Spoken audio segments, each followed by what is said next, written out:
It's just really discouraging. Hopefully I'll be able to get it. Woke up at 11 o'clock, I ain't got no job, what the hell should I do today? Couple minutes and I'll be good. Feeling good don't last a long time. Been a long time coming, hitting stop signs. Cross-faded till I'm cross-eyed. Lost my sense of who I was, who I am. It's the wrong guy. Thoughts gon' multiply, boss with it. Be a boss with it, cost with it. What this motherfucker costing me constantly running. Hi everybody, happy 2021. First of all, I would like to say thank you to everyone who watched my first video about the EUC.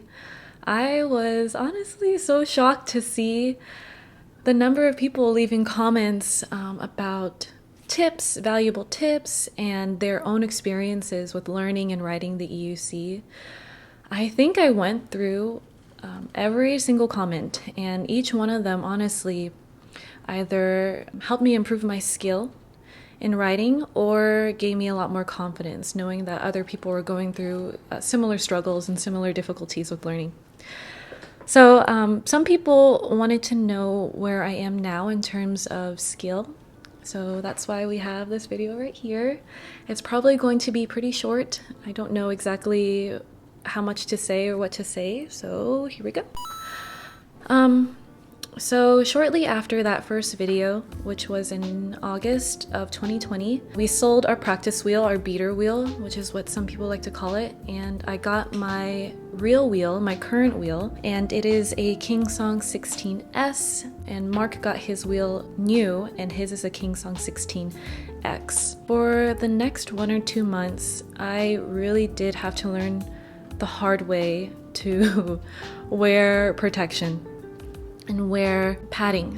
I would always wear a helmet at that point, but it took a while for me to learn that I need wrist guards and knee pads, and when I'm not wearing a lot of jackets, I also wear elbow pads. Yeah, I took not really bad falls where I broke any bones or anything, but I have fallen a good 4 or 5 times where I've had some pretty bad bruising that took weeks to heal. Since falling so much, I got more and more nervous riding the EUC. I found myself not wanting to ride for fun as often 2 to 3 months in of riding, and it wasn't good. And so it was through the comments, honestly, where other people were telling me how difficult things were for them, that I thought, okay, maybe if I just take it one step at a time, if I take my time with things, I will slowly improve. And that's pretty much what happened. So I started to go on rides around Jersey City, where I live, and then I found myself going on a group ride, a slower group ride, because there were one-wheel pints there. And then eventually I was able to go across the Williamsburg Bridge and then around Brooklyn, and finally I was able to go through Manhattan, first with Mark, and then now I can ride very comfortably around Manhattan by myself. But it took many months for that to happen. Some people do say that if you ride in New York City, specifically Manhattan, you need to be an aggressive rider. And even though I feel very confident, I still kind of get nervous, but even though I feel more confident in myself in riding in the city, in Manhattan, I still consider myself a conservative rider. If the bike lanes are kind of tricky, or if there are no bike lanes on a certain street I'm going on or avenue, then I can ride on the streets with other cars pretty comfortably. Something that I have an issue with, and hopefully maybe some people can answer this for me or help me figure it out, is usually I try to do a rolling stop. So I'll slow down at the stoplight and see if there's any cars, and then I'll go. But if I have to stop, I will stop. And I usually need to stop very often when I'm riding in Manhattan. Because of that, I have to dismount, and I usually always lean my EUC against my right leg, which is my dominant leg, and then when the light turns green, I'll remount again. But doing that over and over again for hours, it actually exhausts one leg.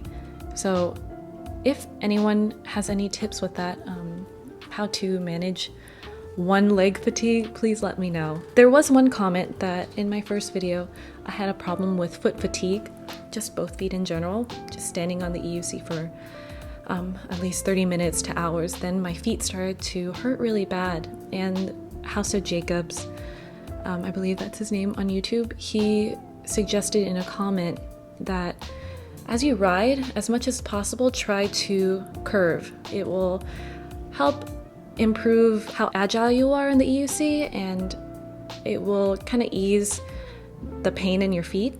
And then also when you can, if you're going straight, try to teeter-totter on your feet from toes to heels, and that has helped tremendously. I find myself not even touching the scooter anymore. I will ride the EUC even on grocery runs. It used to be pretty difficult balancing groceries in my hands and in my backpacks, but now I feel a bit more comfortable doing that.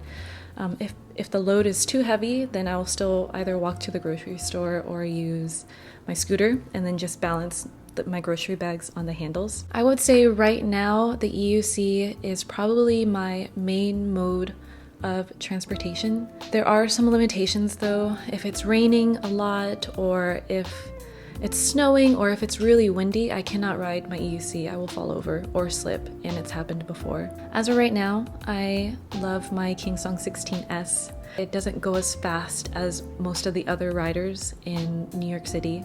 They have bigger wheels, including Mark, and those wheels go 35 miles an hour plus. They go really fast. I cannot keep up.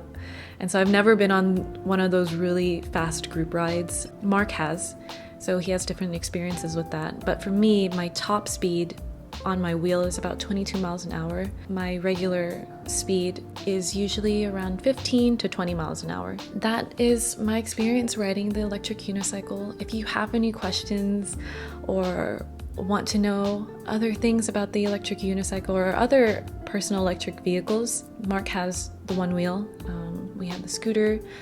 Leave a comment. I love having conversations with people in the comments. It's helped a lot, and I hope it helps other people too. I hope this video helps people. If anyone has any requests or ideas on what they'd like to see, please let me know, and I'll try my best. With that being said, thank you everyone so much again. I hope you all have a wonderful day, a wonderful year, and I will see you next time. Bye!